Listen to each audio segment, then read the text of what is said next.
Om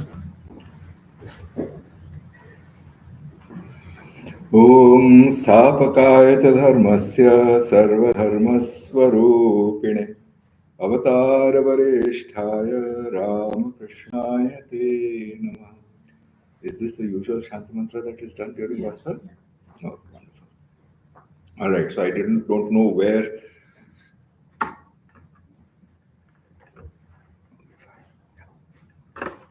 No, that's okay. So does the Tavakatham. तव कथामृतं तप्तजीवनं कविभिरीडितं कल्मषापहं श्रवणमङ्गलं श्रीमदाततं भुवि गणन्तु ये भुरिदा जनाः. Okay, so so we have this Kathamrita, Gospel of Sri Ramakrishna reading today. And I don't know till what point it was read, so I just picked up wherever I was reading and start from there. Okay, so क्या हुआ भाई? So so anyway, this is let's see, what date is this? It's somewhere in 1883. Balram Babu's father has turned up in Dakshineshwar. October 10th, 1883. Okay, in case this is. Balram's father was a wealthy man with estates in different parts of Orissa. An orthodox member of the Vaishnava sect, he had built temples and arranged for distribution of food to the pilgrims at various holy places. He had been spending the last years of his life in Vrindavan. The Vaishnavas, for the most part, are bigoted in their religious views.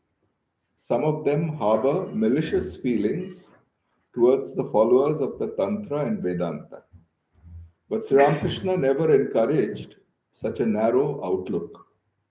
According to his teachings, through earnestness and yearning, all lovers of God will ultimately reach the same goal. The master began the conversation in order to broaden the religious views of Balaram's father. Master to M.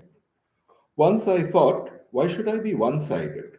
Therefore, I was initiated into Vaishnavism in Vrindavan and took the garb of a Vaishnava monk.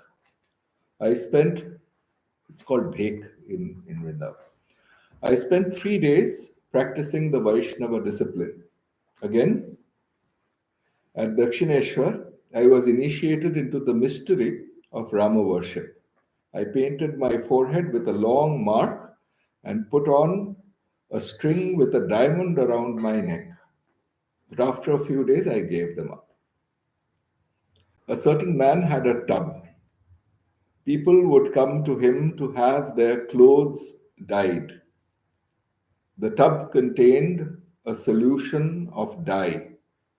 Whatever color a man wanted for his cloth, he would get by dipping the cloth in the tub. One man was amazed to see this and said to the dyer, "Please give me the dye you have in your tub." This is not quite there's another translation which is actually probably more authentic, where he says that, "Give me the dye with which you have colored yourself." Was the master hinting? So this is probably something that would make sense, but I think that's much more colorful, literally. Was the master hinting that people professing different religions would come to him and have their spiritual consciousness awakened according to their own ideals? Master again, go to the relevant portion. The whole thing is to love God and taste his sweetness. He is sweetness, and the devotee is its enjoyer. The devotee drinks the sweet bliss of God. Further, God is the lotus and the devotee the bee. The devotee sips the honey of the lotus. As a devotee cannot live without God, so also God cannot live without his devotee. When the devotee becomes the sweetness and God its enjoyer, the devotee becomes the lotus and God the bee. It is the Godhead that has become these two in order to enjoy its own bliss.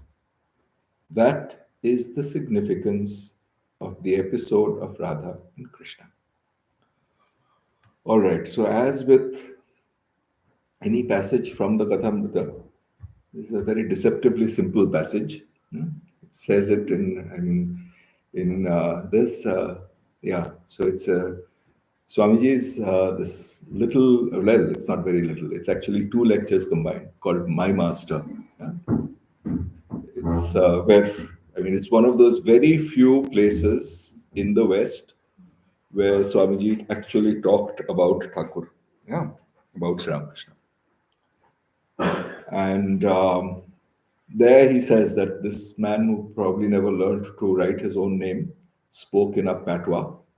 Patwa meaning this kind of very colloquial thing. I mean, in the Bengali is even more colloquial, sometimes embarrassingly so. But I mean, fortunately, we did not have things that we had to edit today.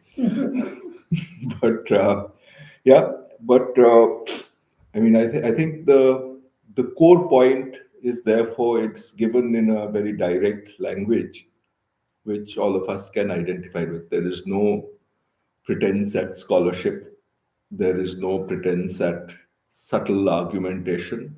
And there is no, I mean, in spite of the fact that there is this overflowing devotion, one thing that if one is careful, one notices there is no superficial emotionalism, yeah, which is why it rings true. So it's a combination of what, I mean, basically the intellectual faculty and the emotional faculty and the faculty to do all of that gets combined into something that rings true.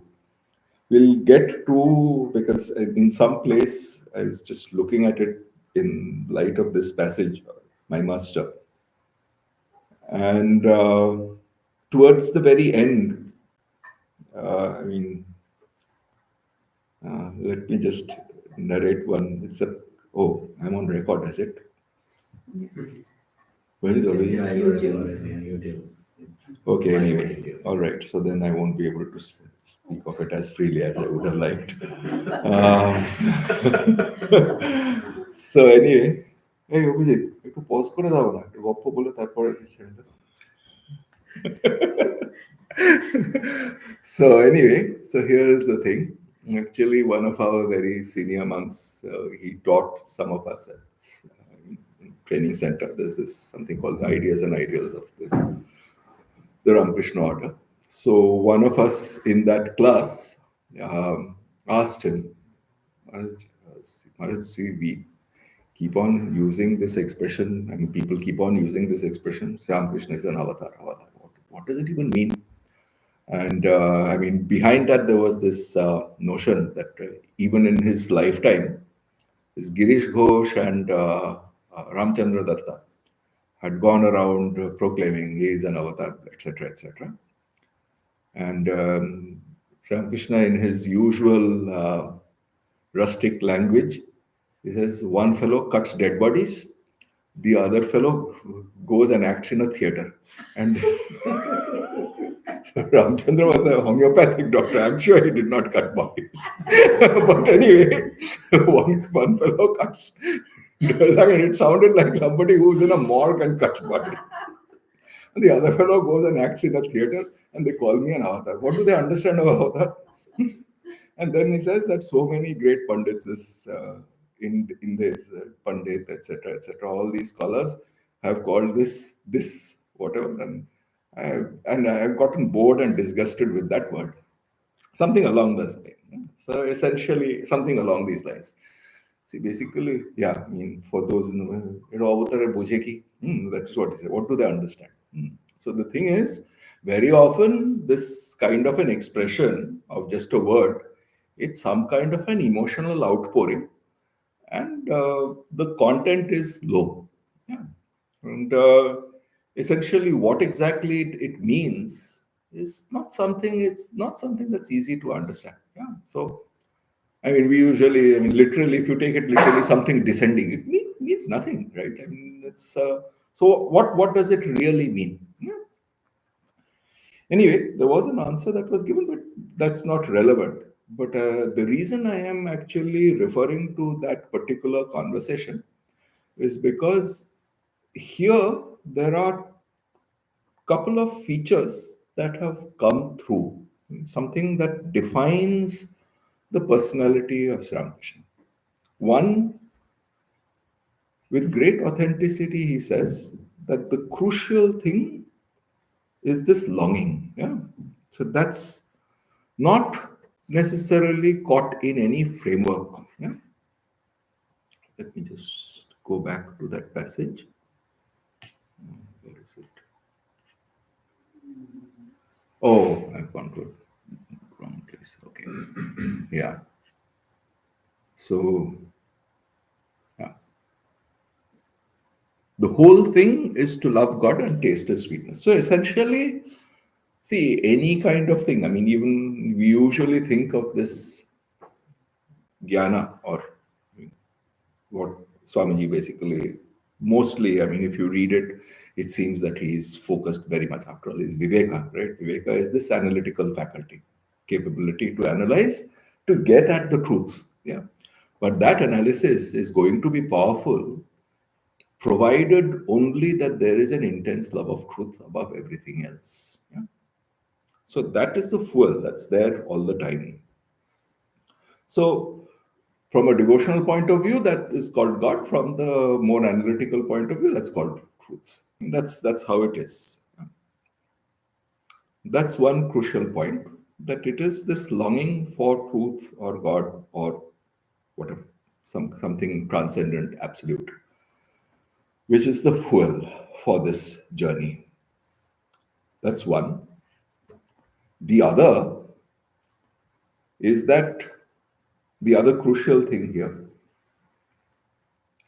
was the master. I mean, this is what M. This is a comment of M. I mean, prior to that, he says that the person had a tub, and people came along, and whatever color was there, he would give it to him. And in another place, it's supposed to be here. So it was there in the Bengali for some reason. I can't find it right now because he gives this instance of a chameleon, yeah, sitting on a tree, and the person sits at the bottom of that tree, and then that chameleon keeps changing color, and some people go and see that chameleon, come back and start having a fight amongst themselves. You know, it is blue, it is green. After death, one has to go to judgment day or through metempsychosis or whatever. Some doctrine, dogma, etc., comes up, and then there is a fighting. Basically, that fighting is because of an insecurity. I mean, the crucial thing has not been caught hold of, and some completely incidental nonsense has been made into the essential part. Yeah. So, which is why here is, I mean, the crucial part of it is what he has underscored here: love of truth, or love of God, whatever, and an activity fueled based on that. And therefore, these incidentals, yeah, the husk, yeah, the the casing in which it is made, yeah, in which it is communicated, that becomes essential. Yeah. I mean, essentially, say for example, here there's a chair. Yeah? If somebody starts saying, "What is the purpose of the chair?" The purpose of the chair is so that you can sit and be comfortable. Now tomorrow, say, no, the chair must have four legs, one in, and then it must be made of wood. And then say you have a wood sect and an iron sect, and then they start fighting. No, I must have iron.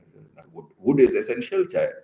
What has happened? The essential purpose of the chair has been lost sight of, and I mean, people who are going to fight over whether an iron chair is good or a wooden chair is good are inevitably people who will not end up using the chair.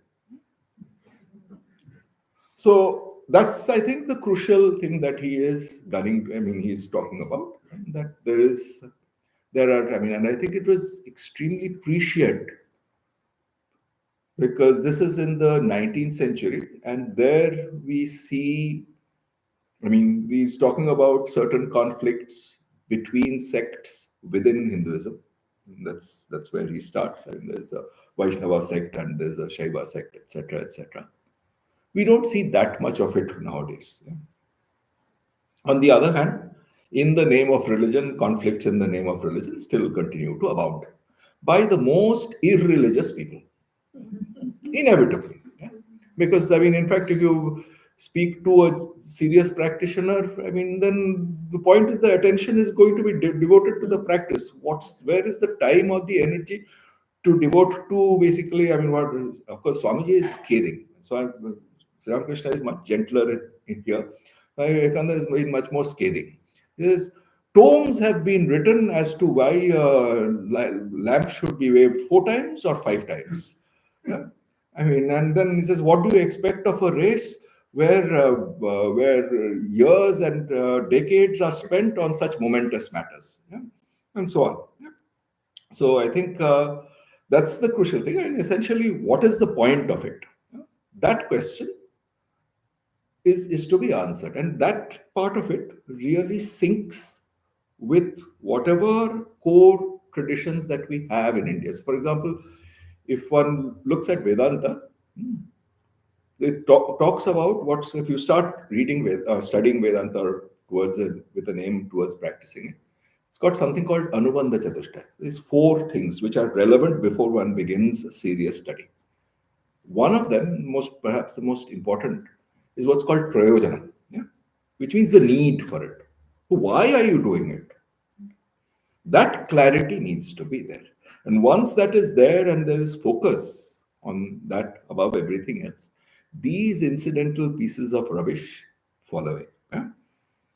One is reminded, there is this story that Raja Maharaj, Swami Brahmananji, there was at some point of time, we have two centers which are just adjacent to each other in Benares, Kashi. One is more of a temp worship oriented place, the other is for service. It is perhaps the first, certainly one of the first places where this, I mean, which is a hospital that was set up for tending to people. Yeah? And there were squabbles between the inmates, essentially trying to say that no, our way is better, your way is not. So it's basically the same nonsense. Yeah. So Swami Brahmananda was told this. He went there. He visited Kashi and spent some time there, a few weeks. Did not call anybody. Did not give any unsought for gyan. He just simply lived his life. What happened was that people's minds immediately got drawn to the central purpose, why they have come to their respective places. Yeah? And this useless attempt at trying to prove no, our path is superior, your path is blah, blah, blah. I mean, if one's energy goes into proving that one's path is superior, when is one actually going to travel? I mean, it's basically trying to say, "Yo, look, from here I can go to downtown, or from here I can go to downtown. No, this path to downtown is better." And you had spend an hour fighting instead of going there, right? So the energy is wasted. What happened was the focus, the central purpose, is this the point of it? Yeah, is something that was automatic when Raja Maharaj went there. And the minds of both groups of people automatically got elevated. The problem was solved without any discussion. This whatever was this problem, what happens is basically when we lose sight, at least partially, of the central point, the central purpose, and we haven't examined it, all these things start coming up. So here, I mean, in Sri Ramakrishna's life particularly, I mean, these incidental pieces of nonsense are generally thrown aside. One, you never find him talking about something better than something else. But there's a positive content to it. And this is really the story of this chameleon. It's a parable, but has pretty deep significance. It's basically people come to the same path, to the same, this transcendent, inquiry into the transcendent. Whether you want to call it the absolute, whether you want to call it Shunya, whether you want to call it Krishna, Shiva, Allah, whatever. Or, yeah, I mean, that's why I said Shunya basically, because the Buddhists have no belief in any personal God. Whatever it is, this quest for the transcendent is somehow something that is ingrained in the human being. Yeah? It's there in our psyche. Yeah? I mean, because these fundamental values say things, I mean, in any society, truth, beauty, goodness, what we from the more Indian traditions call Sat Chetana. These are quests that define us as a species. Yeah? So there is no way we can give it up. As I mean, no, for an individual, as soon as some basic material needs are satisfied, somewhere there is this seeking of deeper and greater satisfaction, joy, yeah, whatever one calls it. And therefore, the the molds that have been laid for pursuing this, yeah, are essentially what constitute the various religions of the world. Yeah. And I think nowadays you see that. In fact, I was looking at somewhere in the Wikipedia. Yeah, I mean, even see what has happened very often. I mean, in fact, this is probably at a certain level, it might be a really good sign. Um, do you know what is the third largest? I mean, so number of people who claim that they belong to religion A, B, C, D. The third largest in the world today is a group of people who say they are spiritual but not religious, not aligned. Yeah, which means somehow or the other, even if one finds essentially, because the various organized religions have all kinds of this regimentation, yeah, this husk. Yeah. You basically, what has happened is that you have a bunch of people who have found that, look, this is just some nonsensical husk. I don't subscribe to it. In fact, this I can narrate. So long back in 2015, yeah, there was some discussion between Buddhist monks, yeah, who were talking about the Madhyamaka philosophy, and they were talking in Tibetan. And a bunch of us scientists who were basically supposed to talk science to these monks and other scientists. It was chaired by the Dalai Lama. So, in his opening address, he had to give one opening address, and I think he concluded. So, in the opening address, he said, so, according to Buddhist mythology, there is this seven heaven. I don't believe. In that sense, I am not Buddhist. So I found it amazing that, and he said it in his usual unpretentious, simple way. Yeah. I mean, if the Dalai Lama, who is the head of that, says that, okay, so there is, so, and he did not drive it home. I mean, it's not something that it's a piece of mythology. Some people subscribe to, so he does not give some particular value to it. What does it mean? Essentially, is rendered it as something that is not particularly important. Yeah? That's the key thing. Yeah? See, essentially, these belief systems are, at the end of the day, rather superficial objects. So, what you believe in is fine, but does it? I mean, and here's the real test. So, suppose, I mean, we have pre-rational convictions, yeah, and question really is, what are we doing about it? I mean, are they leading us on a path where we derive greater and greater personal satisfaction? If so, I'm satisfied. If not, there's no point. It's just arguing about which road to downtown is going to be better without actually going there. So therefore, one of the cardinal things that Ramakrishna has given to the world, and this is why it's prescient, is that this useless argumentation between religions has nothing whatsoever to do with the core spiritual urge. Yeah? I think this is what it is. It has everything to do with tribalism. Yeah? One group of people trying to prove themselves superior to another group of people. That's all that is there. Nothing more. Yeah? And if that does help one in moving forward, Godspeed. But at the end of the day, why? I mean, if it was just that, I mean, Ramakrishna himself was pretty orthodox. The thing is, there are two things. One is, does it give rise? See, finally, at the end of the day, what is it supposed to give? It is supposed to bring joy and satisfaction. Does it bring joy and satisfaction to oneself? Or does it bring anger, hatred, fear for another? This is really the test. Yeah? If it brings anger, hatred, fear of another, then that has nothing to do with religion. That has everything to do with our usual animal insecurities. Nothing else. Yeah? That has nothing to do with this core urge. If, on the other hand, if it is a one-pointed, concentrated nishtha, so that's why. So that's why orthodoxy and versus this dogmatism, nishtha uh, versus what dogmatism really. And the crucial test is really this subjective thing, which becomes manifest. Is it coming forth as hatred of another, fear of another, anger with another?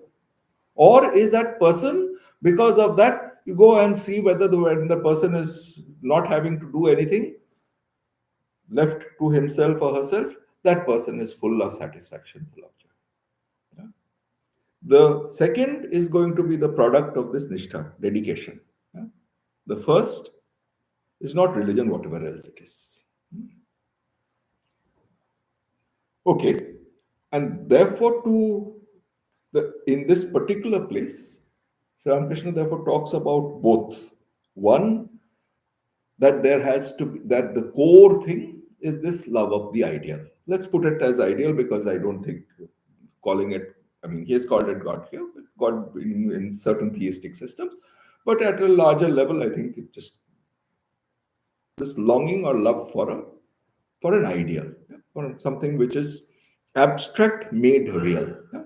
Okay, that's one. Second, essentially saying that look, all these things, so long as this core business is there,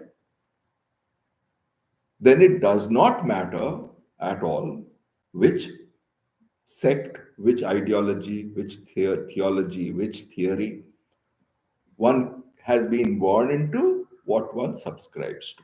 Yeah.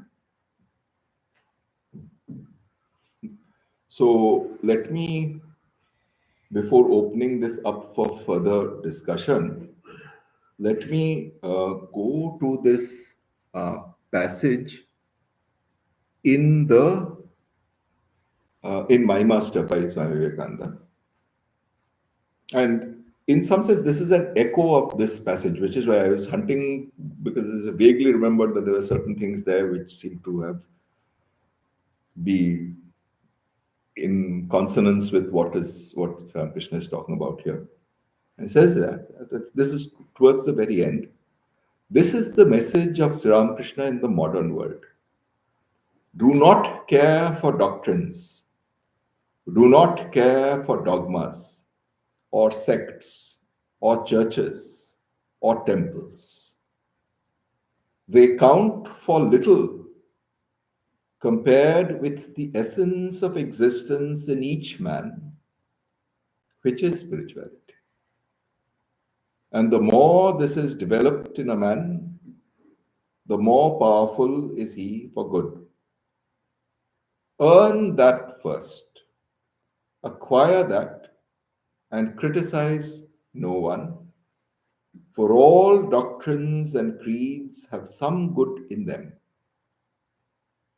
Show by your lives that religion does not mean words or names or sects, but that it means spiritual realization.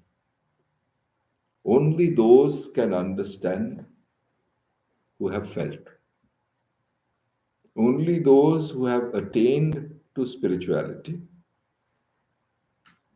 can communicate it to others, can be great teachers of mankind.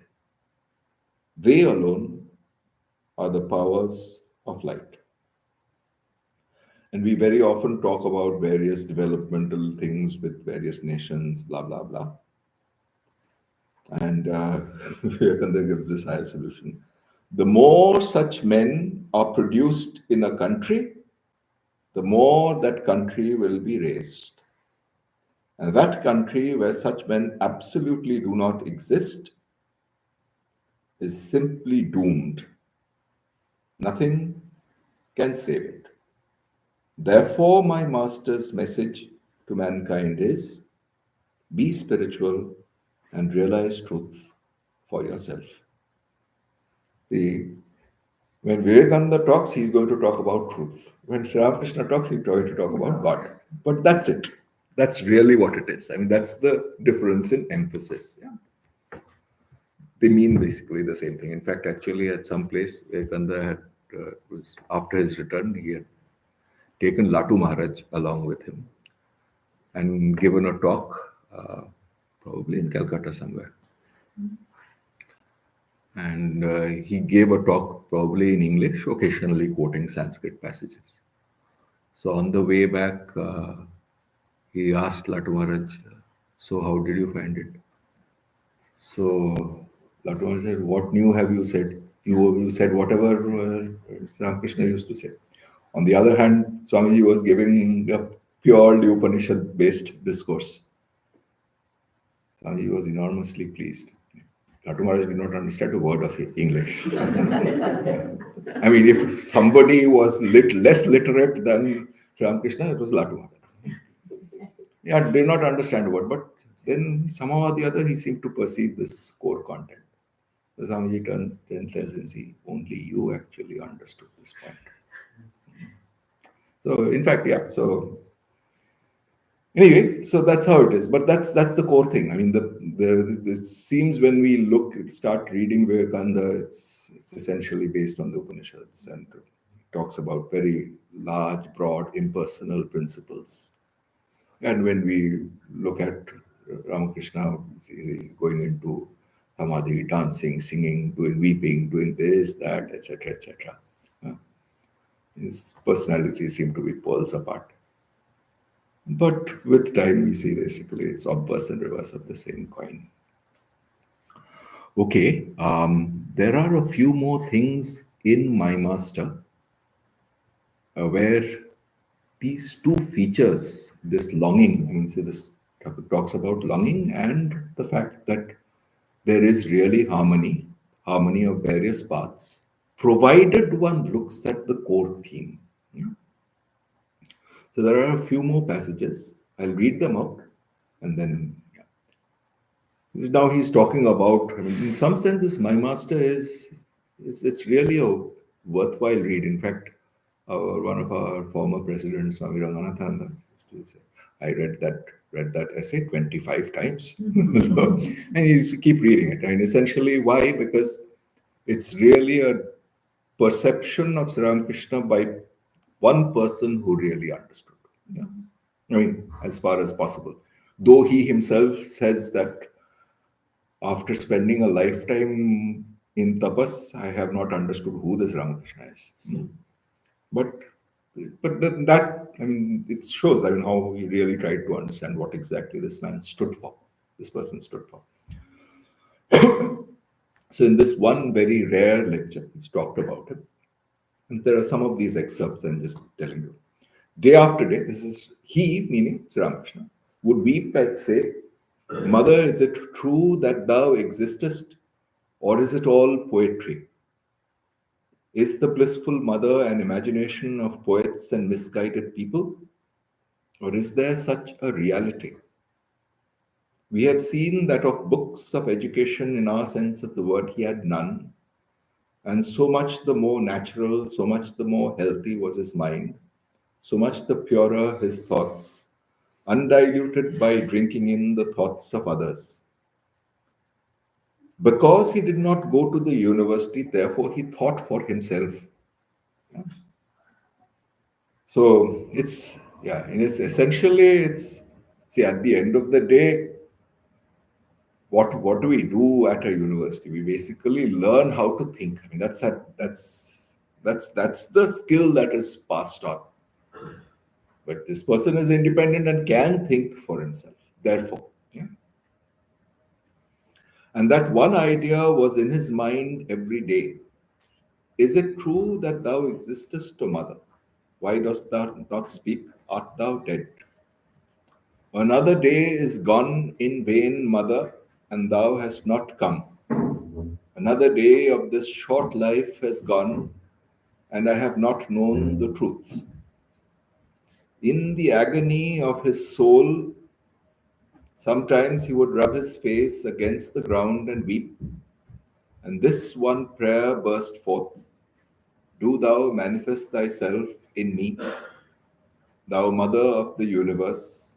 See that I need thee and nothing else.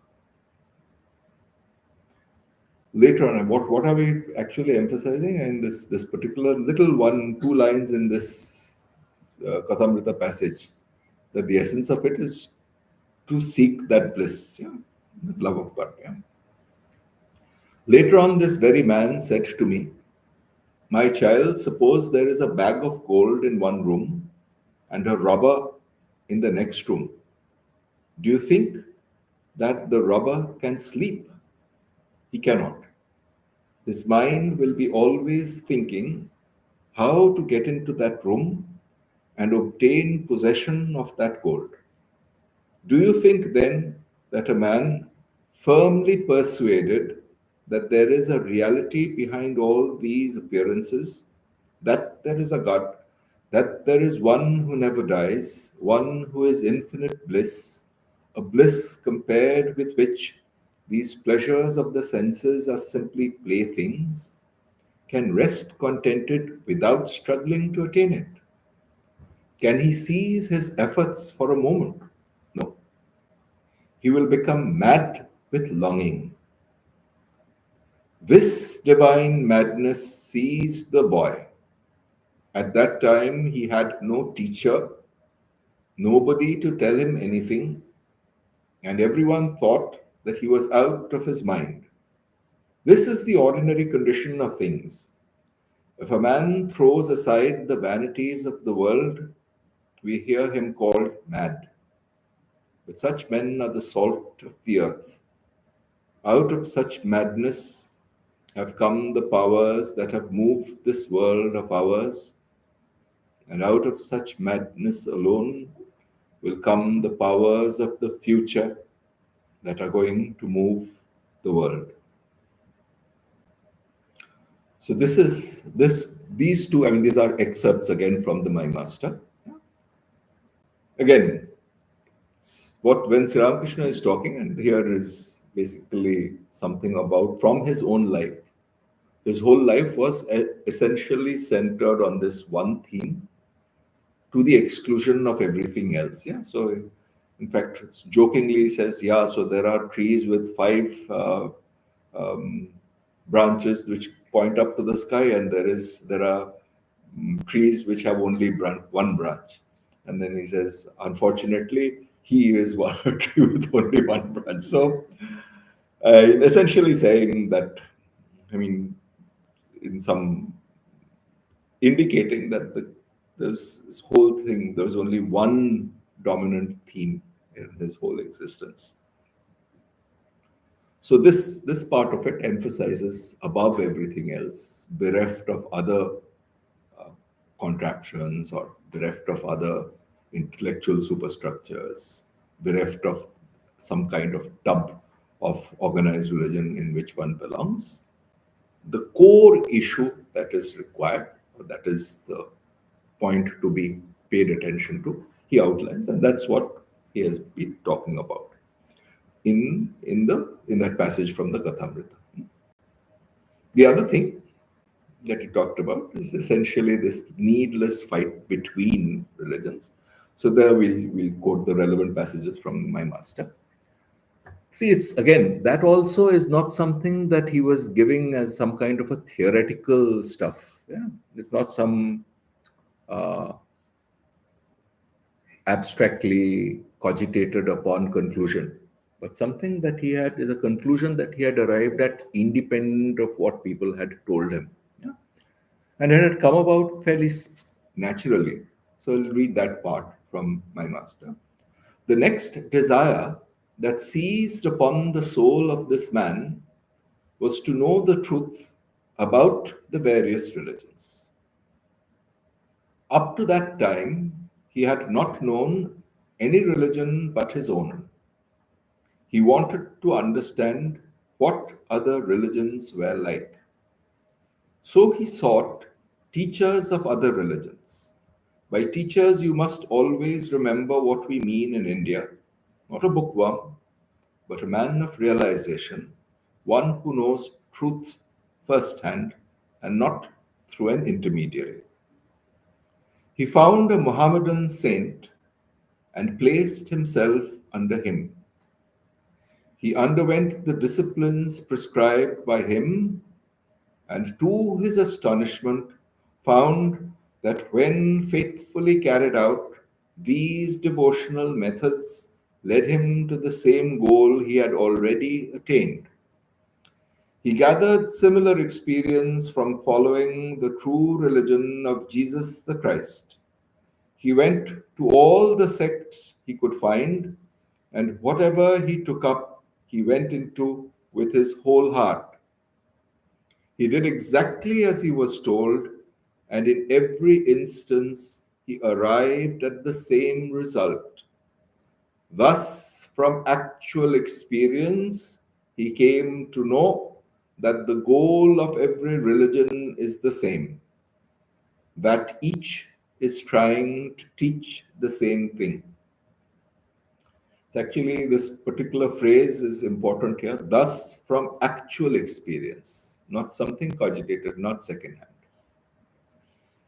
At the core, all sects and all religions have the same aim, and they were only quarreling for their own selfish purposes. They were not anxious about the truth, but about my name and your name. Two of them preached the same truth, but one of them said, that cannot be true because I have not put upon it the seal of my name. Therefore, do not listen to him. And the other man said, do not hear him, although he is preaching very much the same thing. Yet it is not true because he does not preach it in my name. That's it. I mean, okay, I did not write it. Again, this is one of those things one forgets that Vivekananda is so, I mean, essentially, all the whatever gentleness that is there in Sri Ramakrishna is swept aside and the raw point given, straight and undiluted. Yeah. My master taught me this lesson hundreds of times, yet I often forget it.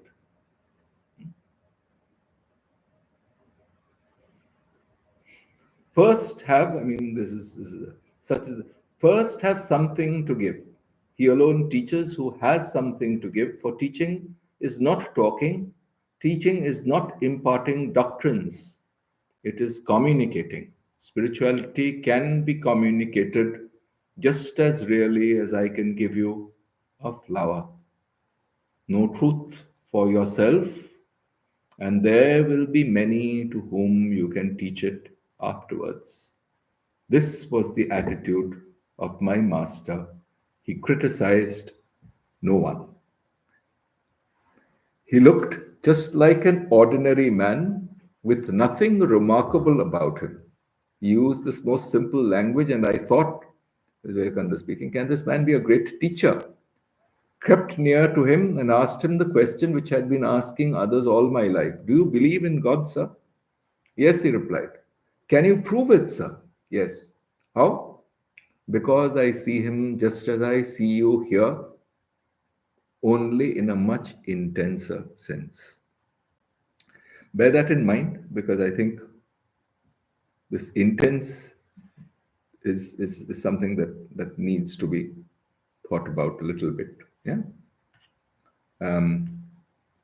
So this is the bit from my master where he basically talks about this other crucial thing. One is there's this what is crucial, what is essential, and what is not. See, the thing is, human beings all over the world seek satisfaction, and I think what has happened is that there is a certain basic level of physical comfort which was probably not there 100 years back. That's something that we have achieved. One simple index is the fact that human longevity is now in India. It is now in the late in sort of 67 or 68 on average. Yeah. And yeah, whereas we hear that Ramakrishna, who passed away at 50, was generally referred to as that old man.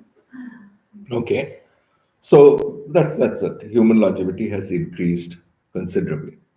So therefore, people have started seeking, and this is the reason why we are all here. Something intangible, but something deeper, some greater source of satisfaction is to be sought, which is why we are here today. Now, how to do that? Yeah. And then what are the pitfalls on the way? Yeah, the pitfalls on the way are essentially some particular group of people trying to prove themselves superior to another group of people. And as Swamiji has put it, without mincing any words, all of it boils down to finally you have not taken my name. And you have then this other person says, no, you have not taken my name. Finally, it's as trivial and as superficial as that. Yeah. So therefore, that's why we can say basically these are all paths to a common goal, but it was not something that would have become potent or powerful unless somebody had actually practiced it and seen it as an empirical experimental fact. If it was just something that was inferred and just something that was born out of some kind of a liberal intellect, it would not have packed that power. Why has it packed power? It's basically because somebody has actually experimented, done it, and found it to be true. True, independent of what other people's opinions are. Yeah. The law of gravity is an empirical fact. Somebody just had to discover it. Yeah. This too is essentially what is happening is that there is this core spiritual urge which is there as a constitutional part of every human being. The rest is incidental. Yeah. How one quotes it, how one packages it, how one says it, describes it to another is secondary. Yeah. This clear demarcation between what is essential and what is not. Yeah. And that through this packaging, through these various packagings, that essential thing is being packaged. Yeah. Is what something that was really needed to be explored. So that, I mean, just like various scientific discoveries, which are independent of which society discovers it, which person discovers it, is something that is available to us all. Yeah. So I have to give one illustration from that kind. So, for example, all of us have use this iPhone, this mobile phone nowadays, yeah? And we use this GPS, right? So this GPS has a certain little thing in it. I mean, I think now this mobile phone is there all over the world, yeah? Probably even on the North Pole. Yeah. Who knows? Where do the Eskimos live? I mean, oh, they are not supposed to. They are supposed to up north, right? Yeah. So that means yeah. So North Pole, yeah. That's probably. Yeah. Anyway, that's supposed to be somewhat. Yeah, I did not know that it was supposed to be somewhat of a derogatory term. The word Eskimo apparently. Anyway, whatever it is, I did not know the connotation, specific connotation. Anyway, so the point being that it's something that is pretty universal today. Now, what there is a certain principle in this GPS that is used, without the use of which every 100 streets you would be off by one street.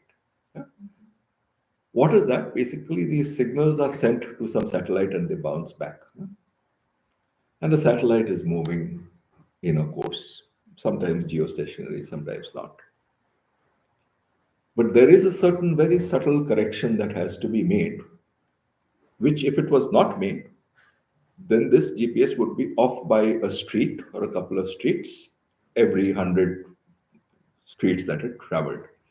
And that correction happens to come from one of the deepest discoveries of physics about 100 years back. Yeah.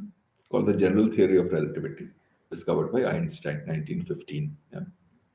Nobody knows that. I mean, I don't know how many people use that. Okay. So, for example, that one is using that's something, that's how useful it has become. And that's the point of it is to illustrate this principle that we are using it day in, day out, without attributing it to even a person, and certainly not to a nationality. Right?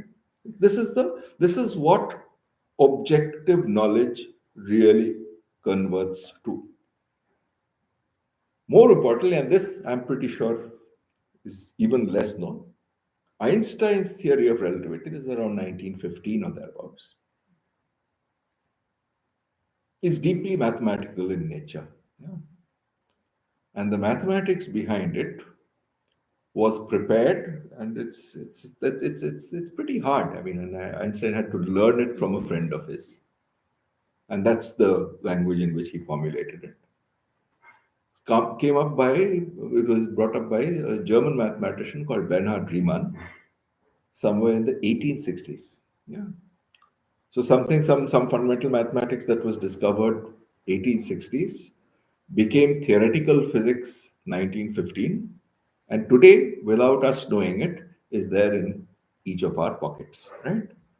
So, but that's the nature of it. It has become something that is part of our lives. That's the transformatory power of something that is true in terms of knowledge. Here also, I mean, I think all these interfaith dialogues that we hear about, it's not necessary that all of them know who Ramakrishna is. Not all of them know who Vivekananda is.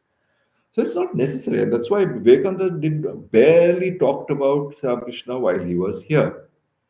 Right? Because these universal principles, if we start saying that, no, I am going to package it and put it in this case and put a label, this is my thing, it is somehow or the other essentially depriving people, creating one more obstacle for that universal principle to be available to all. Okay, so in summary, two key things, simple things that Ramakrishna has talked about and Vivekananda, my master, has elaborated upon. One, the key thing is this longing for the transcendent, whatever name you might call it. Second, whatever path another person is following, there's no point in getting into a conflict about this path is better than that path.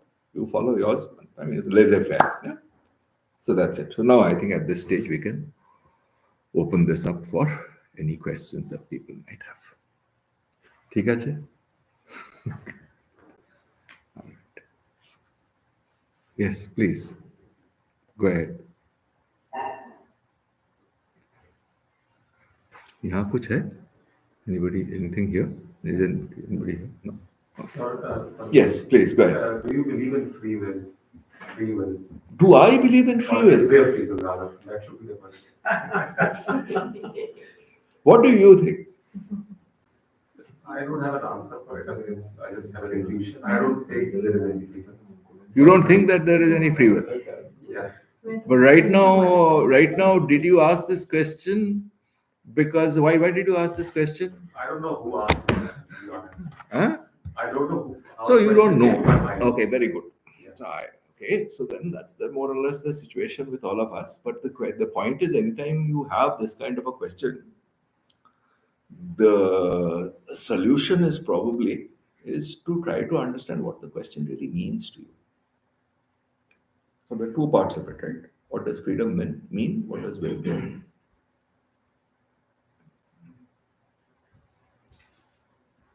What does it mean to you? What does freedom mean to you? Uh, the ability to take independent decisions Very good. or to take any decision which can be attributed to For which one somebody. can take, one has to Yeah. take responsibility. So this empirical I, however confused it is, takes responsibility for that action. Yeah. That assumes that you have a certain freedom to choose. So in an empirical sense, free will is there. Because if it was not there, then all our social structures, I mean, they will say, oh, this fellow is not free. Why should we hang him?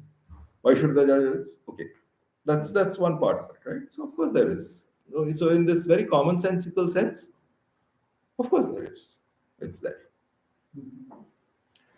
And I think the philosophical debates about it really don't get to the bottom of the issue. Yeah. Why don't they get to the bottom of the issue? It's basically they do not break it up into, okay, what exactly do I mean by free will? And then there is some intellectual structure that is put there, and then there is 500 years of argument one way, 500 years of an argument the other way without actually addressing the issue. Yeah. So, I mean, what kind of an answer are you seeking? Finally, at the end of the day, what is going to help us? Yeah. See, right now, if I get up and move, I feel that I am free to move there. Yeah. That's all that matters. But is it a line of inquiry which is useful for spirituality? That depends on you. That's a personal Yeah, that choice depends or on personal you. question. Absolutely. That depends on you. So essentially, here is the point. So long as we acknowledge that we as an empirical I exist, yeah, then we are free to choose, and therefore this freedom of will is there. So long as we feel that yeah, there is a choice to be made, and I am free to choose it, then that's all that it is about. So empirically, yes, and philosophically, pointless. I mean, it's a useless debate otherwise. Yes. So I like how you do the analogy to like theory of relativity and how it was propagated.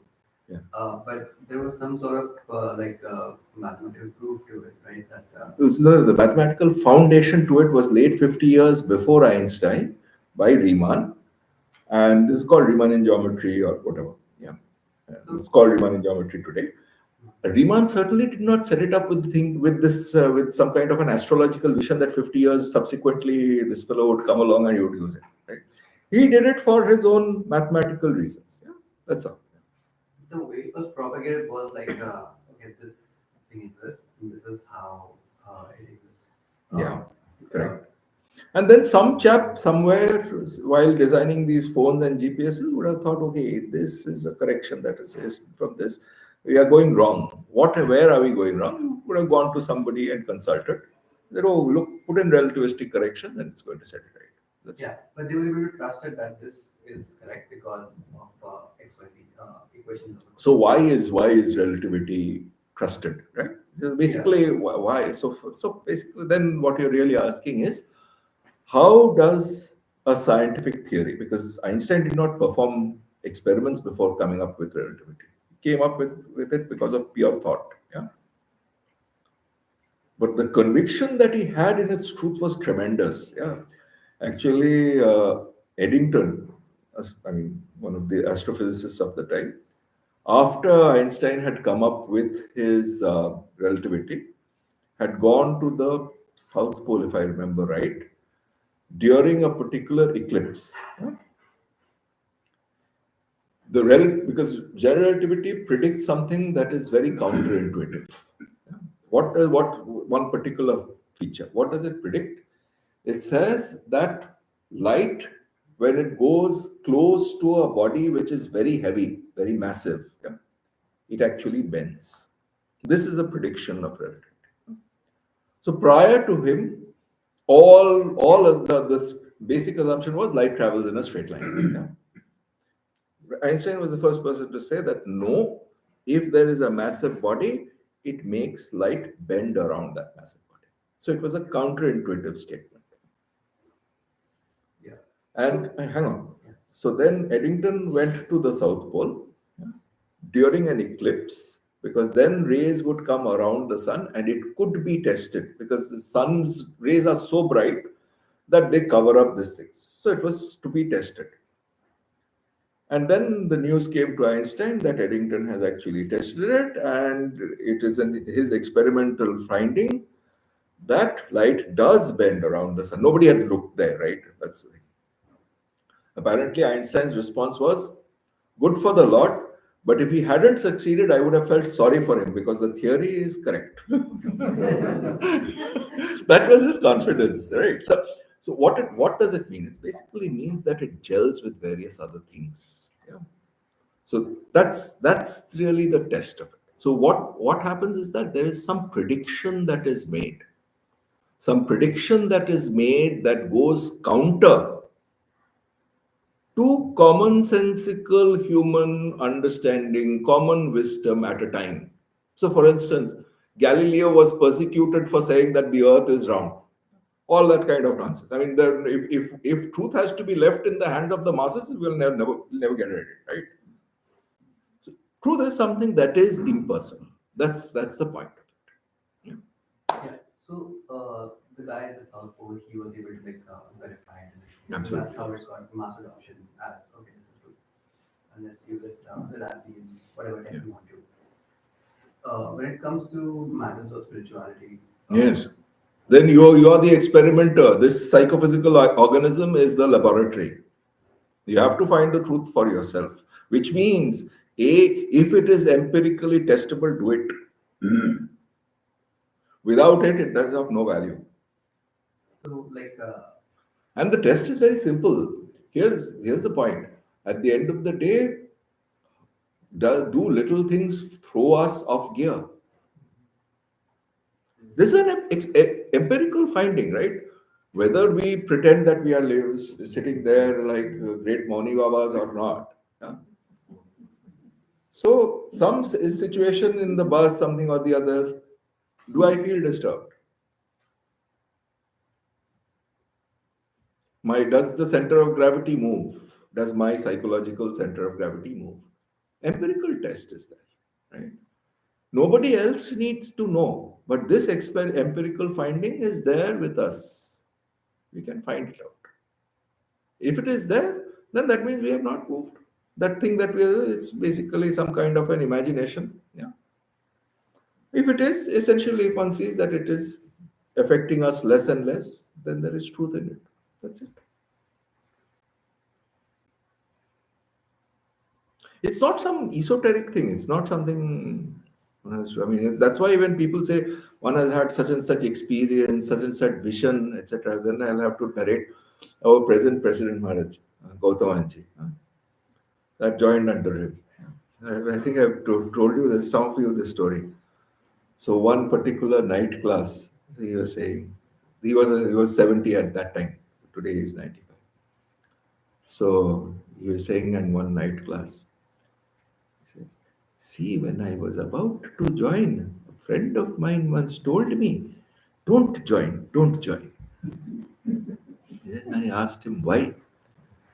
Apparently, he was getting some visions. He told me that if you join the Ramakrishna order, you will never get any visions. So then we started smiling, grinning to each other. Then he sits quietly and says, after 40 years, I realized he was correct. But the same person, if you look at him, he always full of joy. Yeah. Yeah. You never see him in a mood where he is thrown off kilter. Yeah. So, what is the point of so called experiences? This is the test. This is the real test. This is the real empirical test. It's so commonsensical that we forget it. That's all it is. Anything else? Or we are more or less, I think. Yeah. Oh, good. Time is over. Okay.